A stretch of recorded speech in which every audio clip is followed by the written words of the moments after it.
হিচৰিত হৈ থকা ঐতিহাসিক প্ৰাচীন কীৰ্তিচিহ্নসমূহ বেদখল মুক্ত কৰি বিজ্ঞানময় সংৰক্ষণ আৰু শুভবৰ্ধনৰ দাবীত টাই আহোম ছাত্ৰ সন্থাই কেইবা বছৰ ধৰি আন্দোলন কৰি আছে আৰু আমি এতিয়াও আন্দোলন কৰিছো। এতিয়ালৈকে চৰকাৰে এই সম্পদবিলাক বেদখল মুক্ত কৰি সম্পদবিলাকৰ সংৰক্ষণৰ উপযুক্ত ব্যৱস্থা গ্ৰহণ কৰা নাই, যাৰ কাৰণে আজি টাই আহোম ছাত্ৰ সন্থাৰ কৰ্মীসকল ৰাজপথলৈ ওলাই আহিছোঁ আৰু চৰকাৰক দাবী উত্থাপন কৰিছোঁ। খুব কম দিনৰ ভিতৰত শিৱসাগৰ ঐতিহাসিক যমুনা, তলাতল ঘৰ, ৰংগনাথ শিৱদৌল,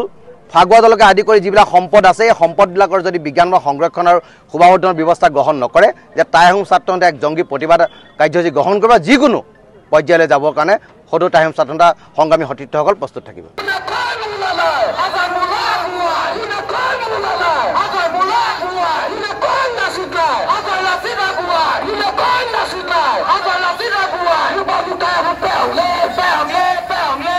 হিচৰিত হৈ থকা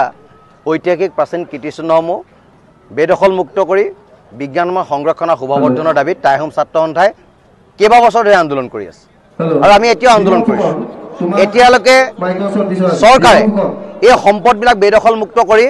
সম্পদবিলাকৰ সংৰক্ষণৰ উপযুক্ত ব্যৱস্থা গ্ৰহণ কৰা নাই, যাৰ কাৰণে আজি টাই আহোম ছাত্ৰ সন্থাৰ কৰ্মীসকল ৰাজপথলৈ ওলাই আহিছোঁ আৰু চৰকাৰক দাবী উত্থাপন কৰিছোঁ। খুব কম দিনৰ ভিতৰত শিৱসাগৰ ঐতিহাসিক যমুনা, তলাতল ঘৰ, ৰংগনাথ শিৱদৌল, ফাগুৱা দলকে আদি কৰি যিবিলাক সম্পদ আছে এই সম্পদবিলাকৰ যদি বিজ্ঞানময় সংৰক্ষণ আৰু শুভবৰ্ধনৰ ব্যৱস্থা গ্ৰহণ নকৰে যে টাই আহোম ছাত্ৰ সন্থাই এক জংগী প্ৰতিবাদ কাৰ্যসূচী গ্ৰহণ কৰিব, যিকোনো পৰ্যায়লৈ যাবৰ কাৰণে সদৌ টাই আহোম ছাত্ৰ সন্থাৰ সংগ্ৰামী সতীৰ্থসকল প্ৰস্তুত থাকিব।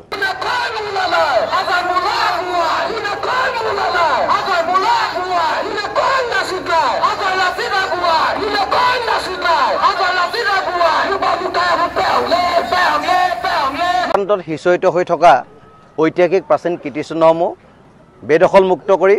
বিজ্ঞানময় সংৰক্ষণ আৰু শুভবৰ্ধনৰ দাবীত টাই আহোম ছাত্ৰ সন্থাই কেইবা বছৰ ধৰি আন্দোলন কৰি আছে আৰু আমি এতিয়াও আন্দোলন কৰিছোঁ। এতিয়ালৈকে চৰকাৰে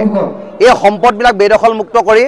সম্পদবিলাকৰ সংৰক্ষণৰ উপযুক্ত ব্যৱস্থা গ্ৰহণ কৰা নাই, যাৰ কাৰণে আজি টাই আহোম ছাত্ৰ সন্থাৰ কৰ্মীসকল ৰাজপথলৈ ওলাই আহিছোঁ আৰু চৰকাৰক দাবী উত্থাপন কৰিছোঁ। খুব কম দিনৰ ভিতৰত শিৱসাগৰ ঐতিহাসিক যমুনা, তলাতল ঘৰ, ৰংগনাথ শিৱদৌল,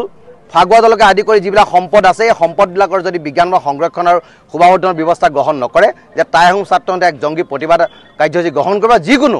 পৰ্যায়লৈ যাবৰ কাৰণে সদৌ টাই আহোম ছাত্ৰ সন্থাৰ সংগ্ৰামী সতীৰ্থসকল প্ৰস্তুত থাকিব।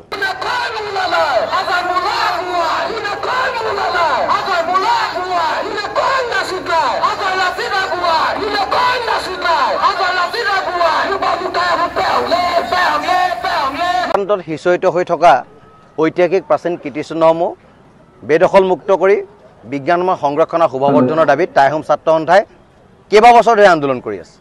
আৰু আমি এতিয়াও আন্দোলন কৰিছোঁ। এতিয়ালৈকে চৰকাৰে এই সম্পদবিলাক বেদখল মুক্ত কৰি